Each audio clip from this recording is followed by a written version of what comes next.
Bismillahirrahmanirrahim. Hello everyone, my name is तहज़ीब Khan from paradise hope.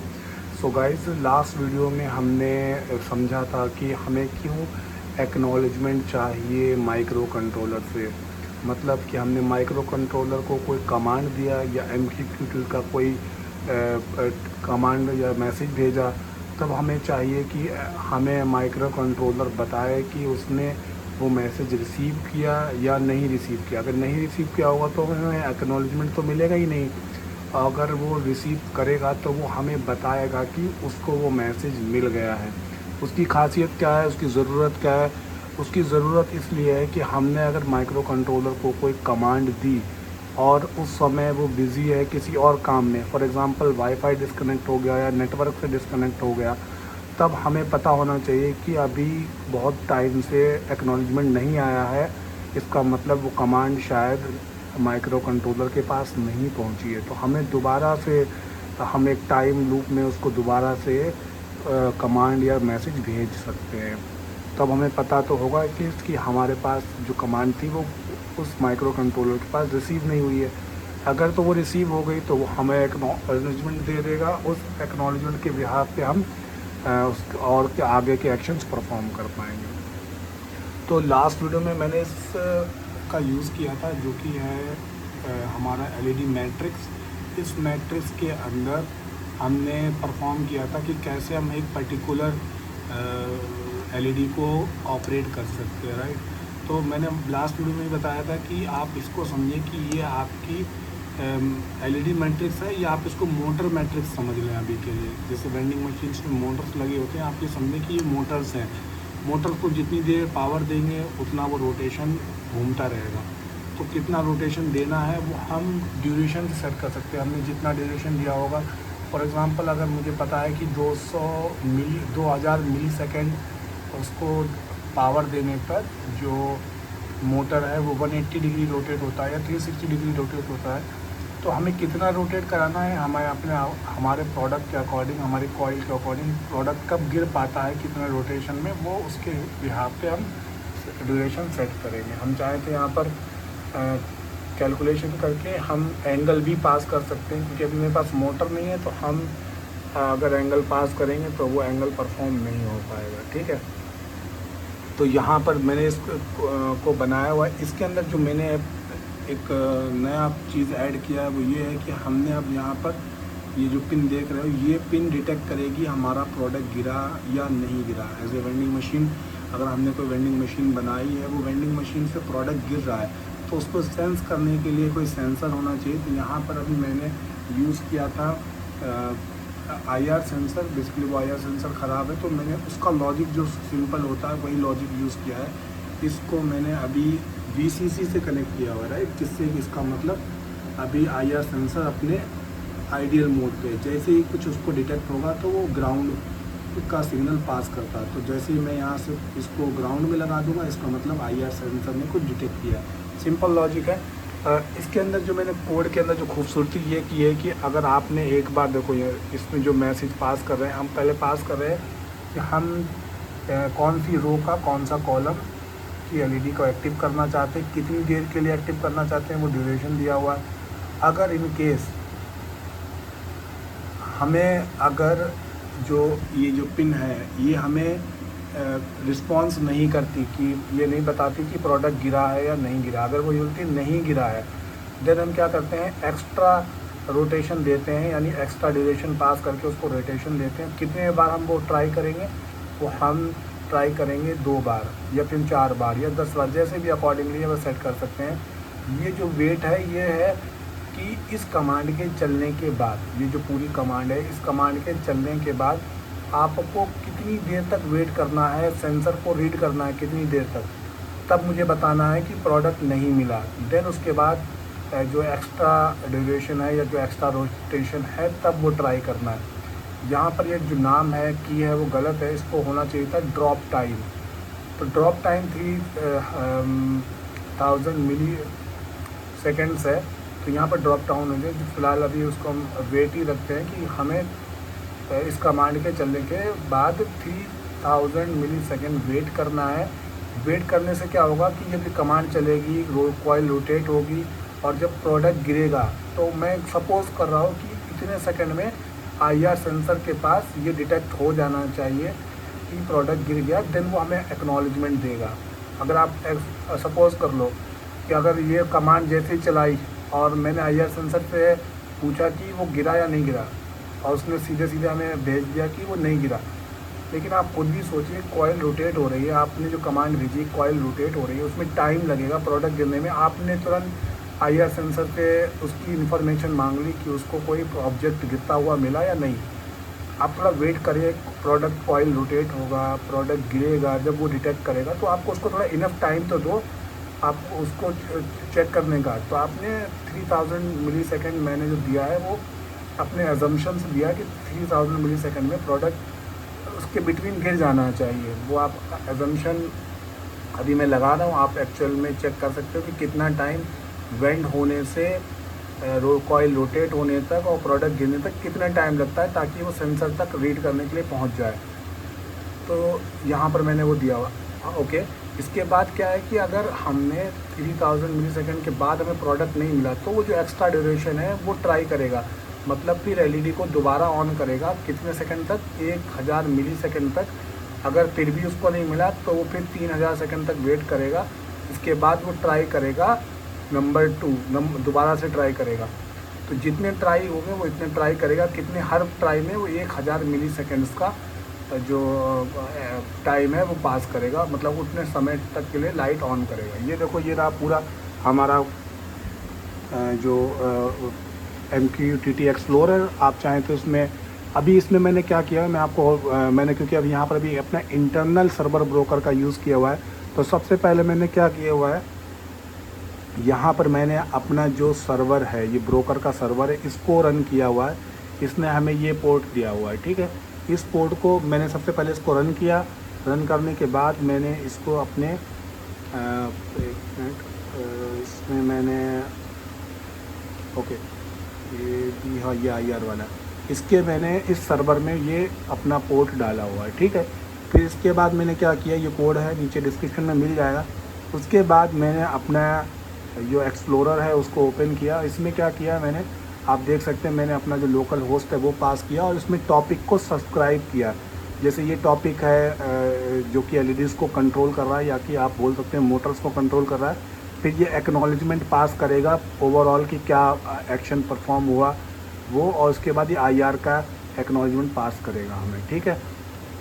अब मैं इसको बैक जाता हूँ और दोबारा से कनेक्ट करता हूँ।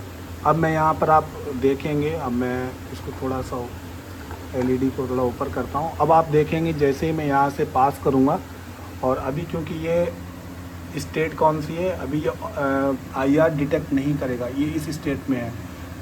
तो अभी जब मैं इसको करूँगा तो IR कुछ भी डिटेक्ट नहीं करेगा और बता देगा, ट्राई करेगा अगेन से। तो जैसे मैंने यहाँ से पास किया, आप देखें LED हमारी ग्लो हो गई है। और टॉपिक में आके अगर आप देखें कंट्रोल ने ये एक्नॉलेजमेंट है, इसने स्टेटस ट्राई किया 1 2, दोबारा ट्राई किया, और ये हमारा फाइनल एक्नॉलेजमेंट IR का आ गया। IR बोल रहा है कि उसको प्रोडक्ट नहीं मिला, उसने 2 ट्राई किए। मैं दोबारा चलाता हूँ ताकि आपको दोबारा से दिखेगा। जैसे मैंने क्लिक किया पब्लिश पे, थोड़ा मैं पीछे करता हूँ। जैसे मैंने क्लिक किया पब्लिश पे क्लिक करने से आप देखेंगे ये रिसीव बता रहा है कि इसको मैसेज मिल गया। उसके बाद ये स्टेटस बता रहा है कि इसने एक्नॉलेज कर लिया। उसके बाद ये ट्राई कर रहा है क्योंकि उसको प्रोडक्ट नहीं मिला, उसने दोबारा ट्राई किया और इसने जो दोबारा स्टेटस है IR में अपडेट कर दिया। अब मैं क्या करता हूँ, जैसे ही मैं ट्राई करूँगा, पब्लिश करूँगा, उसके बाद मैं ये पिन को निकाल लूँगा। जैसे ही पिन निकालूंगा इसका मतलब ये पिन ग्राउंड हो जाएगी या फ्लक्चुएशन में होगी। उस फ्लक्चुएशन को ये IR डिटेक्ट कर लेगा, IR वाली जो पिन है वो डिटेक्ट कर लेंगी। उससे क्या होगा कि हमें यहाँ पर दिख जाएगा प्रोडक्ट ड्रॉप्ड ट्रू। तो देखते हो, दिखाता हूँ मैं आपको, देखो थोड़ा सा मैं पीछे रखता हूँ। यहाँ पर मैंने इसको किया क्लिक, आप देखेंगे यहाँ पे मैंने इसको निकाल दिया। अब आप देखेंगे जो स्टेटस है वो ट्रू हो गया। ये देखिए मैंने वायर निकाल दिया, अब ये स्टेटस ट्रू हो गया। कितने ट्राई लिए इसने? 0 ट्राई में, यानी इनिशियल जो हमने ट्राई किया था उसमें ही ये ट्रू हो गया है, यानी एक्नॉलेजमेंट आ गया है। इसके बाद आप देख सकते हैं प्रोडक्ट ड्रॉप्ड है, वो ट्रू हो गया। अगर ऐसा नहीं होता तो क्या करता, ट्राई करता, फर्स्ट ट्राई, सेकंड ट्राई, जितने भी हमने ट्राई दिए होते उतने ट्राई करता। अब क्या हुआ है कि इसमें 3000 के अंडर में ही उसको प्रोडक्ट ड्रॉप, यानी जो IR की पिन है वो ट्रू हो गई, यानी प्रोडक्ट उसको गिरता हुआ मिल गया। इसलिए उसने जितने भी ट्राई थे उन सबको क्लोज़ कर दिया है, यानी जितने बार भी हमें ट्राई करना था उन सबको उसने मतलब क्लोज़ करके अब फ्रेश स्टेटमेंट स्टार्ट करने के लिए रेडी हो गया है। ऐसा नहीं है कि आपने यहाँ पर प्रोडक्ट ड्रॉप भी हो गया फिर से वो ट्राई कर रहा है, क्योंकि एक ये बग है, आपको प्रोडक्ट मिल गया फिर आप दोबारा से क्यों बार बार ट्राई कर रहे हो, ठीक है। तो ये भी इसकी मैंने इसके अंदर बहुत टाइम लगाया, एटलीस्ट उसमें 5 से 6 घंटे मैंने इन्वेस्ट किए हैं, तब मैंने इतना रोबस्ट कोड इसका बनाया है। वैसे भी इसमें मुझे वेंडिंग मशीन या फिर डिवाइस ID बिहाफ पे इसको कंट्रोल करना चाहिए था, लेकिन अभी वो कंट्रोल इस बिहाफ पे नहीं है, तो हम वो नेक्स्ट वीडियो के अंदर इसको कवर करेंगे, ठीक है। अब मैं यहाँ पर क्या दिखाने वाला हूँ कि जैसे ही मैं सेकंड या फर्स्ट ट्राई करूँगा उसके बाद मैं इस पिन को पहले भी लगा देता हूँ, इस पिन को मैं इसमें लगा देता हूँ, जिससे ये IR सेंसर अपनी आइडियल कंडीशन में आ जाए, ठीक है। तो अब मैं क्या करता हूँ, यहाँ पर जैसे ही मैं इसको ट्राई करूँगा, पब्लिश किया, क्लिक करता हूँ, तो जैसे ही ये पब्लिश क्लिक करूँगा मैं इसके फर्स्ट ट्राई में ही इसकी पिन आउट कर दूँगा जो IR सेंसर है, यानी उसको मैं बता दूँगा कि प्रोडक्ट हमारा डिटेक्ट हो गया। तब आप देखोगे जो हमारा सेकेंड ट्राई है वो नहीं चलेगा। जैसे मैंने यहाँ किया, आप देखें यहाँ पर इसने रिसीव किया, इसके बाद ड्यूरेशन आप देख रहे हैं ये 4 तक, ये इतने टाइम तक रुकेगा फर्स्ट ट्राई, इसके बाद मैंने इसको निकाल दिया। अब आप देखें ये प्रोडक्ट ड्रॉप ट्रू हो गया, कितना फास्ट चल रहा है, कितना एक्यूरेट चल रहा है, और फर्स्ट ट्राई में ही इसको एक्नॉलेजमेंट मिल गया है। अब तीसरा केस क्या हो सकता था कि हमारे पास हो सकता है कि हम यहाँ पर अगर कुछ गलत डाटा पास कर दें, डेटा गलत पास कर दें, तो यहाँ पर हमें एक एरर आ जाएगा। तो देखो ये बता रहा है कि हमने डेटा जो भेजा वो ये है, एक्नॉलेजमेंट उसने कर लिया, मतलब नॉट एक्नॉलेजमेंट, यानी उसको डेटा तो मिल गया लेकिन उसने चेक किया तो इनवैलिड पैरामीटर थे, इसलिए उसने एक्नॉलेज नहीं किया, यानी उस पर कोई रिस्पॉन्स नहीं दिया, ठीक है। यहाँ पर इसका जो स्टेटस है ये आई गेस चेंज होना चाहिए था, क्योंकि ये तो पुराना डेटा है, ओके, क्योंकि ये हमने पुराना डेटा है तो इसने इसको अपडेट नहीं किया, तो इसको अपडेट आई गेस होना चाहिए था, जो कि अपडेट नहीं हुआ है, ठीक है। अभी इसमें बहुत सारे इम्प्रूवमेंट्स हैं। अभी हमारे पास, हमने इसको वाईफाई से ही कनेक्ट किया है, बहुत जगह वाईफाई होगा ही नहीं, हमें वहाँ पर अपने कोई नेटवर्क से कनेक्ट करना पड़ेगा। जैसे यहाँ पर मेरे पास एक मॉड्यूल है, सिम मॉड्यूल है जो कि 4G मॉड्यूल है, इसको यूज़ करना चाहिए, तो वो भी हम कनेक्ट करेंगे, जो आगे वीडियोस होंगी उनमें हम कवर करेंगे इंशाअल्लाह ताला। तो अभी हमने क्या कर लिया, इतना अचीव कर लिया है, और इसके अंदर जो आई गेस यहाँ पर उसका नाम है वो चेंज करना है, और मुझे क्या बताना है आपको, आई गेस ये एवरीथिंग इज़ फाइन। हाँ, अब मैं आपको कुछ चीज़ें बता देता हूँ जब आप अपना लोकल सर्वर स्टार्ट कर रहे हो। तो जैसे ये मैंने जो सर्वर है वो यहाँ पर अपने इस VS कोड के अंदर स्टार्ट किया। जब मैंने ये अपने टर्मिनल के अंदर से स्टार्ट किया था और सेम पोर्ट मैंने डाला था, तो MQTT ESP के अंदर कनेक्ट नहीं हो पा रहा था, जबकि जो सॉफ्टवेयर है एक्सप्लोरर उसमें कनेक्ट हो पा रहा था, उससे इसमें डेटा आ पा रहा था, लेकिन MQTT जो हमारा ESP के साथ कनेक्शन है वो डेटा और वो कनेक्शन नहीं बना पा रहा था, ठीक है। और दूसरी चीज़ है, सम टाइम क्या होता है, जो हम ब्रोकर यूज़ करते हैं, जो हमारा ऑनलाइन ब्रोकर है, बहुत पॉपुलर ब्रोकर है, ब्रोकर हाइव MQ, एक जस्ट लेट मी मैं आपको दिखाता हूँ।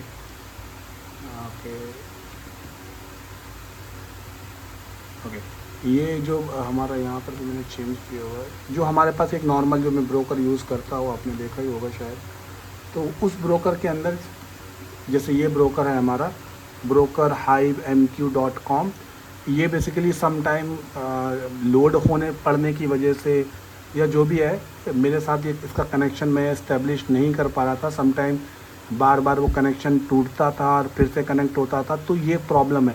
अब एग्ज़ाम्पल के लिए अगर मैं कनेक्शन बार बार तोड़ रहा हूँ, बना रहा हूँ, उसके दौरान कोई कमांड मैं पास कर रहा हूँ, तो कमांड रिसीव होगी ही नहीं, तो सिस्टम वहीं पे ब्रेक हो जाएगा, ठीक है।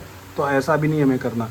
दूसरी चीज़ है इसके अंदर, जो मैंने चीज़ें अभी MQTT के थ्रू करी है, वही सेम चीज़ मैं कहाँ से कर सकता हूँ, अपने सीरियल मॉनिटर से भी कर सकता हूँ। ताकि अगर हम चाहें तो एक ऑप्शन प्रोवाइड कर सकते हैं कि आप अपने जो कमांड्स हैं वो आप सीरियल कम्युनिकेशन से भी शेयर कर सकते हो, और चाहें तो आप उसको अपने MQTT से भी शेयर कर सकते हो। ठीक है, जैसे मैंने इसको भेजा, आप देखेंगे यहाँ पर, तो जैसे इसको मैंने भेजा, आप देखो LED ऑन हो गई है। अब देखो इसने एक्नॉलेज कर लिया है, पब्लिश किया, इसने ड्रॉप ट्रू मिल गया उसको, क्योंकि ये जो वायर है अभी मेरे हाथ में। अभी मैं इसको यहाँ लगा देता हूँ और मैं अगेन दोबारा से कमांड पास करता हूँ। मैंने दोबारा से कमांड पास की। अब ये बोल रहा है इतनी input serial acknowledge MQTT published. उसने MQTT में भी शायद शेयर कर रहा है वो एक्नॉलेज, यहाँ पे ये बता रहा है क्योंकि हमने इसको भी ऐड किया हुआ है ना इसके अंदर। तो अभी प्रोडक्ट डॉट फेल्स आ गया, इसने 2 ट्राई किए और 2 ट्राई में इसको फेल्स आ गया। तो ये पूरा कोड है, नीचे डिस्क्रिप्शन में आपको मैं प्रोवाइड कर दूंगा। बहुत मेहनत लगी है तो प्लीज़ सब्सक्राइब कर लेना यार, ताकि मुझे भी मोटिवेशन मिले। ये जो मैं वेंडिंग मशीन बनाने की जो सीरीज़ है वो लास्ट ईयर मैंने स्टार्ट की थी, लेकिन तब से मेरे पास टाइम नहीं मिला और तब से मैं थोड़ा सा इन चीज़ों को समझने में और चीज़ें करने में थोड़ा बिज़ी हो गया था।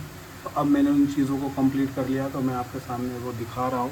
तो प्लीज़ वीडियो को लाइक कर दें, चैनल को सब्सक्राइब कर लें। तो मिलते हैं नेक्स्ट वीडियो के अंदर। अब इसके अंदर आप कुछ प्रॉब्लम्स बताओ कि इसके अंदर प्रॉब्लम्स है, क्या प्रॉब्लम्स है। प्रॉब्लम्स ये हैं मैं आपको बता देता हूँ, वैसे आप खुद भी सोच सकते हो क्या प्रॉब्लम है। अभी आप देख रहे हो कि इसमें हमने कोई डिवाइस ID स्पेसिफिक पास नहीं की है कि टॉपिक है, लेकिन आपने अगर मेरी वीडियोस देखी होंगी तो उसमें मैंने डिवाइस ID वाइज भी कंट्रोल किया हुआ है। तो इसके अंदर अपडेट ये होना चाहिए कि स्पेसिफिक डिवाइस ID के बिहाफ पे कंट्रोल होना चाहिए। और दूसरी चीज़, अगर इसमें वाईफाई नहीं है तो हमारे पास ऑप्शन होना चाहिए कि हम इसको मोबाइल नेटवर्क यानी सिम कार्ड से भी इसको कंट्रोल कर पाएँ। जो GSM मॉड्यूल आते हैं उनसे भी कंट्रोल कर पाएँ, ताकि जहाँ पर इंटरनेट की मौजूदगी नहीं है या जो लोग वाईफाई प्रोवाइड नहीं कर सकते, अगर आपने उनको कोई एक प्रोडक्ट बना के दिया है और वो नहीं चाहते कि उनको लिए स्पेशली वाईफाई इंस्टॉल कराना पड़े, तो उनके लिए ये एक ऑप्शन होना चाहिए कि अब अपना एक सिम कार्ड यूज़ कर पाएँ और उस सिम कार्ड से जो नेट है वो यूज़ कर पाएँ। तो वो भी हम देखेंगे। अभी मेरे पास जो सिम मॉड्यूल है वो ख़राब हो गया है, तो ये ख़राब है या नेटवर्क नहीं आ रहा है, तो लेट मी मैं उसको फाइंड आउट करूँगा कि क्या इश्यूज़ हैं उसके अंदर। तो ठीक है, मिलते हैं नेक्स्ट वीडियो के अंदर, जिसमें हम कवर करेंगे कि कैसे हम मल्टीपल जो हमारे ESP होंगे उनमें इसको कंट्रोल करेंगे। जो हमारे एक्चुअली एक ही है, लेकिन उसमें किस तरह से कंट्रोल कर सकते हैं डिवाइस ID के बिहाफ पे। तो थैंक यू सो मच। अस्सलाम वालेकुम व रहमतुल्लाहि व बरकातहू।